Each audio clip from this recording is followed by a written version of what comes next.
let's check out this Diablo video on the update that they're going to be doing for Diablo 4.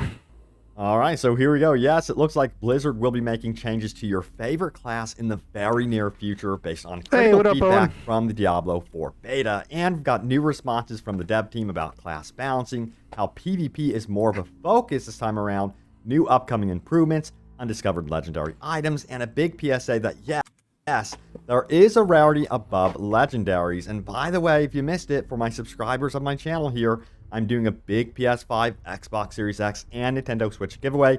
To enter, see those details in the pinned comment. But yeah, I think we should start here with this headline right here. It says, Diablo 4 manager says classes shouldn't always feel equally balanced. This was from Blizzard's Rod Ferguson. And let's get into it. This is very interesting stuff. It says right here, speaking to enemies, Jack Tucker, Ferguson acknowledged that balancing would play a larger part in Diablo 4 since the game will place more emphasis on player versus player interaction. Sure thing, Owen. So they have to really consider PvE and PvP when it comes to balancing. Furthermore, goes on to say this. However, Ferguson shared that although classes should feel balanced to play against each other, not every class should feel as powerful at the same time as others. There's a lot of balance there, but the trick around balance is that it's a balance over time, not a balance of the moment, shared Ferguson. Not all classes at level 5 should have the same power. Well, see, the thing with this is, I mean, this is with every video game you see, though, where there needs balancing done. You see it in all kinds of PvP games, especially like Overwatch. There's constantly characters getting nerfed and buffed and this and that. And I mean, it's the same thing with a lot of those type of similar games, even though this is an MMO. But yeah, I mean, it's typical. Let me know what you all think about this one, because it kind of explains what is going on here, considering that a lot of people think that, hey, the Barbarian is a bit weaker than, say, the Sword. I played the Barbarian for the alpha, the first set of alpha gameplay, and I will tell you the Barbarian was weaker because I would constantly be trying to chase down fucking monsters, and it took forever. They would just run away from me, and that was fucking boring. Or even the Rogue. But also, we're going to talk about class balancing in just a moment because some interesting things are going to be happening. Furthermore, I go on to say this, due to the enchantment specialization, sorcerers will have the most skills of any class because with barbarians having 4 weapons, they will have the most legendary slots of any class. When you take that across all of them, there will be different points in time where a barbarian is in some ways a little underpowered compared to some of the other classes, say the first 10 to 20 levels. And I could definitely see that, especially like with sorcerer or maybe necromancer. Yeah, I could definitely see that. That's why we're feeling that, because we are in the beta, but things change when we're talking about the full game. Check it out right here. It says, but when you get to level 30 to 40 and legendaries are falling a lot, barbarians can be super strong, Ferguson continued. He goes on to say this, there are things around skill gap, which I think is built into it. I think the agility and mobility of a rogue is hard to play. The necromancer that has 12 skeletons fighting on their side that they can just send out and fight. And it's interesting to me because I feel like perhaps the game is also designed this way intentionally because perhaps they want certain players to have an easier time with other classes. So I guess you would say it's funner. Then again, some of us like playing as a barbarian because it's more challenging. So I think that's a different perspective to this because I know myself, I've been playing barbarian, and one of the reasons why I love the barbarian is because he is challenging to play as. Now, furthermore, yeah, I mean, just look though, look how, like, if you come back a little bit, look how slow the movement is here when you're trying to get to the enemies, compared to like a sorcerer can stand back here or a rogue can stand back here, bow them or cast spells. You literally got to just chase the enemy down as a barbarian. And one of the reasons why I love the barbarian is because he is challenging. I mean, you get that little jump that you can do, or that little stride to close the gap, but the cooldown on it's kind of it's like what, 5, 10, 12 seconds, something like that. Now, furthermore, goes on to say Joe Shelley, game director for Diablo 4, added that when you're balancing something to be equal, you can make the mistake of balancing it to be the same. So basically, you have a problem where you can accidentally make the game feel too similar between class to class, and that can also be an issue for sure. Yeah, because that can be Furthermore, it goes on boring. to say this. However, the director acknowledged that there were a few underperforming areas, such as the Barbarian's Hammer of the Ancients and the Sorcerer's Lightning abilities, that the studio would be taking a look at. So, some things are going to be changing with these classes in the future. And it's obvious to me that they're taking your feedback from the beta periods to really adjust things for when launch comes. Good, because they need to, because that's the whole point of alpha and beta, isn't it? Take feedback and make corrections, unlike fucking, I don't know, Activision with Call of Duty, say, Warzone 2. Comes around, so I do expect them to make adjustments, whatever they may be, to every single class. So some interesting stuff going on there. Let me know what you think about class balance right now, how you are feeling about it. Well, yes, we have even more replies from the dev team. Let's get straight into it. This was posted out on Twitter. It's come from Mr. Lamis SC, who says this: Diablo 4's first beta was a decent time overall. I think it is a complete step up from Diablo 3, although I think it still functions very similarly to Diablo 3 in its mechanics, and many pieces were taken from it. Diablo 4 has smooth combat, mid-itemization, bad UI, solid graphics, too much unskippable dialogues, NPC wait time, bad repetitive dungeons, fun world bosses, decent trade potential, and a kind of bland skill tree that too few skills allowed on your hotkeys. Biggest fear is if they don't improve dungeons, the game will become very stale in the in-game, since that is the core loop. Also fear we will be flooded with rare and legendary items, and it will just turn into a salvage fest. Overall, 5.5 out of 10 right now, but I think with some changes, they could easily get it to a 7 out of 10 or an 8 out of 10 right there. So wow, I can agree with that, because like I feel when I was playing the beta, the cellars were definitely boring. Like you go in a cellar and it's like 2 rooms, and it'd just be the 2 rooms every time, and like a fucking just a mob, just one little mob, and maybe a slightly more difficult enemy in there. But it was the same thing every fucking cellar that you went into, and I feel like they definitely need to change that up. Oh yeah, the skill tree. I feel like what they're doing with the skill tree and loot overall is I feel like they're simplifying it for a more simple user, like to so everybody wants to play it. You know what I mean? For the average occasional gamer, I feel like that's the direction they're taking it with Diablo 4. I feel like though they should put a mode in there where you can have those more advanced skill trees and things like that. That's my opinion.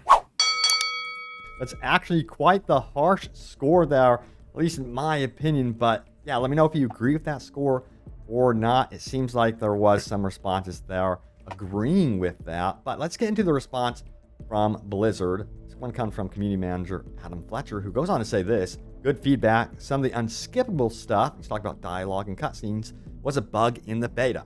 Okay. You'll have a post-beta learnings to go over with the players in more detail once we are through it. So yes, we're that's good. That's good to know. Into the in-game systems, as well as some sort of post-launch feedback or post-beta launch feedback. So that's going to be cool to get an idea of what they're going to be further doing in more depth to the classes and balance of the game.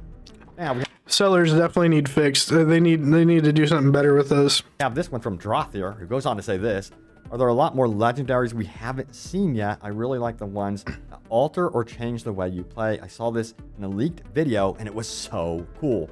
He goes on to highlight this legendary, which is very cool. Maybe we will discover this once we get to play as the Marauder Druid. I'm Axe not of the sure, Alpha. But it says your wolf companions are now werewolf, but the werewolf companions deal 95% additional damage and can spread That's really good, and I really want to play the druid class as well, so we'll see how that goes. rabies. Of course, that's for the druid only, so that is very cool to see. And Joseph Ipora of Blizzard says this right here: there are many, many more legendary aspects and items than what can be found in the beta, not to mention unique items. And this is where it gets very interesting for sure, because check out this PSA right here. It goes on to say this: there is a rarity above legendary called unique. Diablo 3 legendaries equal Diablo 4 uniques. I'm seeing this cause a lot of confusion. Here's how itemization works. So rare, we've got 5 random affixes, legendary 4 random affixes, and plus 1 random legendary affix. Now unique gets interesting because we've got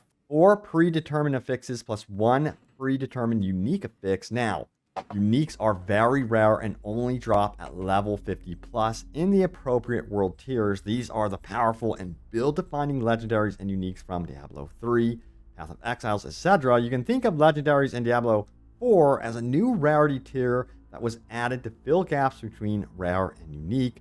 Use power of the aspect system and give players more levers to play with in regards to class-specific affixes before they're able to farm uniques. And we've got some replies about this. Some people really do not care for how this is actually arranged. So check it out right here. This one says this: they really shouldn't call them legendaries. They should just make them purple and call them epic, or white or blue and call them blessed. And this one got a ton of upvotes. You know how you think legendaries, rarities, and uniques should be organized in terms of That's true. I can get on board with that. I'm curious what you guys have to say about this one. Now, I've got another question here. It goes on to say this: what about that some legendaries were tradable in the beta? Was that a bug? Because beforehand, we knew that that was not supposed to be the case whatsoever. This, yep, legendary items shouldn't be tradable, so that is something we are checking out. So yeah, don't expect to be having an open trade system in Diablo. Or the way it's going to work is anything. That'd actually be pretty dope if they had a tradable system in there. Under legendaries, as I recall, that is going to be tradable. But once you were talking about uniques and oh, okay, just legendaries and uniques can't be traded. Well, that still kind of sucks. Well, I guess they do that for a reason, right? So people aren't making it like pay to win, I guess, and paying somebody to give them their fucking valuables and just being completely OP in the game, especially if there's PvP. Legendaries, those things are not going to be tradable whatsoever. Also, let's go ahead and get into your top comments from my most recent video. So let's do this. Let me tell you what, there were a lot of excellent comments under my most recent video, which was this one right here. It goes on to say this: the dev team just gave an update and big concerns. What's next? So yeah, check out that video if you missed it. And remember, yes, for a chance to win a PS5, Xbox Series X, or Nintendo Switch, be sure to enter that giveaway. Always check the pinned comment for those details. But let's scroll on down to Hades Actually, who says this: the fact that they added the Butcher as a random encounter is my favorite thing. Hell yes, you guys may have noticed at the beginning of this video, I ran into the Butcher, and I had heard about him, and I freaked out. I was in complete panic mode. Let me tell you what, I was fighting for my life. I heard he was super hard though. I wonder if he was. Did actually eventually best me, of course, but yeah, I will be back and get my revenge. Now, Anti goes on to say this right here: people complained that the Barbarian is too hard compared to the other classes, but I would like to look at it different. I think that the other classes are too easy. I love the challenge the Barbarian provided me. It felt like I actually needed to upgrade and fight for my life. While when I played the Sorceress, it was a bit like how I felt with Diablo 3, too easy. And again, I have my own opinions about this. I'm wondering if this is intentional. I really love the feel of the Barbarian. Some people say, oh man, he's completely useless. I like the Barbarian. I just feel like he's too slow. Especially when you get hit with like frost and shit and it slows you down and you're trying to close that gap on enemies. He just, I don't know, maybe they need to like do a fucking speed increase on him or something. I don't know. I can't really speak for the other classes because I haven't had the chance to play them yet. And there's things you could do with this character, with this class. So many different builds that I have experimented with already that, in my opinion, do work. Now, in some cases, they do not work. So I'm curious to see if they're going to have to adjust specific abilities within the Barbarian. Maybe buff here or there, but I don't want it to be like where it's just all of a sudden super easy. But then again, world tiers do alleviate that kind of worry. But yeah, interesting to see how Blizzard could potentially be approaching classes. Perhaps they want a class that is considered easier to play as because of newcomers jumping into Diablo for the first time ever.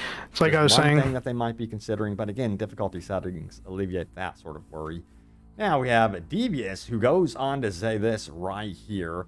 I spent 3 days playing on a 15-inch laptop, and I enjoyed every second of it. The rogue class felt fun and rewarding, and when I finally got the right skills put together, I was destroying dungeons on World Tier 2 with little to no problem. Looking forward to the next weekend to try some new classes. Yeah, and I'm also looking forward to World Tier 3. Maybe I'm jumping ahead too much here, but, you know, I was, like, ready to go because that's how I got my Barbarian. I was like, man, you know, I'm barely having to heal myself at certain points. This right here is actually my older build that we are seeing.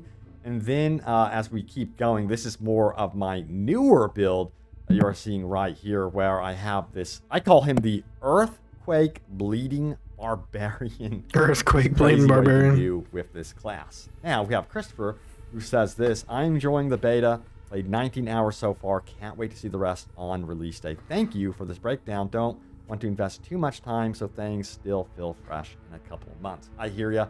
I'm doing my absolute best, by the way, when it comes to my videos, to not include story spoilers. So yes, I'm going to absolutely do everything to not spoil this game, and I get where you're coming from. But yeah, there it is. The latest happenings around Diablo 4. I have you guys covered, so stay tuned for more. If you are new, welcome. Smack that subscribe button. Check out the pinned comment for that giveaway, and I will see you all next time. I think that is a pretty good video as well. It's nice to kind of hear those updates and things like that. Hey guys, if you like the video, make sure you head over to the page, hit that like button, scroll over, smash that subscribe, and hit that bell icon to get notified for future video drops, and I will see you guys on the next one. Thanks for watching.